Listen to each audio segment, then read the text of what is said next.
کورمی ضلع کې د جشن ازادۍ او معرکه حق مناسبت سره د مختلفو لوبو سلسله روانه ده. د پړچینار سپورټس کمپلیکس کې د لوور او اپر کورمی والیبال ټیمونه علاوه مارشل آرټس او د کم عمر لوبغاړو یو فوټبال میچ هم شوی. د شینګاک او پیرکایوم والیبال ټیمونو شاندار مقابله کړي خو شینګاک والیبال ټیم پیرکایوم والیبال ټیم ته ماتې ورکړه او میچ په خپل نوم کړو. د میچ کتو لپاره د لکي ځوانانو نه علاوه د پاک فوج او ضلعي انتظامي اعلی چارواکو هم ګډون کړی وو. د کورمی ضلع ایډیشنل ډیپټي کمشنر امیر نواز وویل چې دا لوبې علاقه کې یو ښه بدلون راوستلی شي.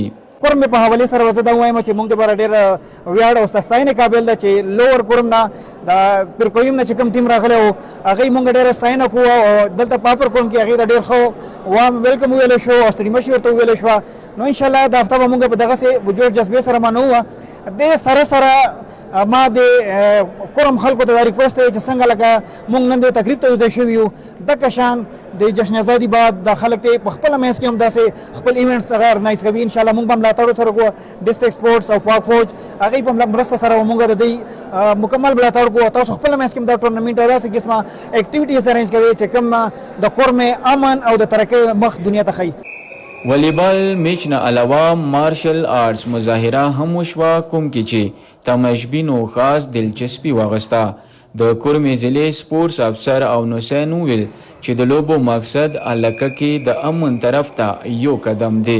د مو سپورټس اکټیویټي د ماره حق جشن ازادي حواله سره نن د مو اپر او لوور کوم د والیبال میچ او څنګه اپر کوم وین کو اندې سره زموږ د فوټبال انډر 16 پینل او اغم زموږ د چیناریو کلب وین کو نن موږ سره هغه کې زموږ ډیسټریکټ اډمنسټریشن او مو آرمی فورسز دا ټول رغلیو د لپاره چې مو کوم جشن ازادي د زموږ علاقې کې کومه بدنامي ده هغه د یو امن طرف ته یو ښه اقدام ده.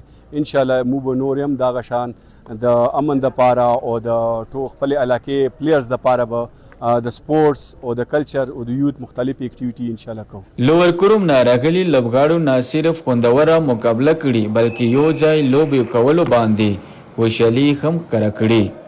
مرغلو فرچینار ته د والیبال میچ ته نو د ځکه مو ته ډېر ریسپیکټ ملو شو ډېر عزت ملو شو دا گیمز مو وکړو دینه دا ظاهريږي سره مو امن پسند خلک یو مو امن خوخو او آینده د فرد مو ګراوندونه آباد شي دو خلکو تازه فیل کوم دوی مو په لرو شي مو بدو فلرو سو ان شاء الله خپل ورولي وکاین سر. د میچ په اخیره کې لوبغاړو کې انعامات هم تقسیم کړي شو. ضلعي انتظامي سپورټس ډپارټمنټ او پاک فوج د لوبغاړو د لوبو خوندوري مقابلې وستهلې او ویل چې د علاقې ځوانانو لپاره به دا سلسله جاري ساتلی شي.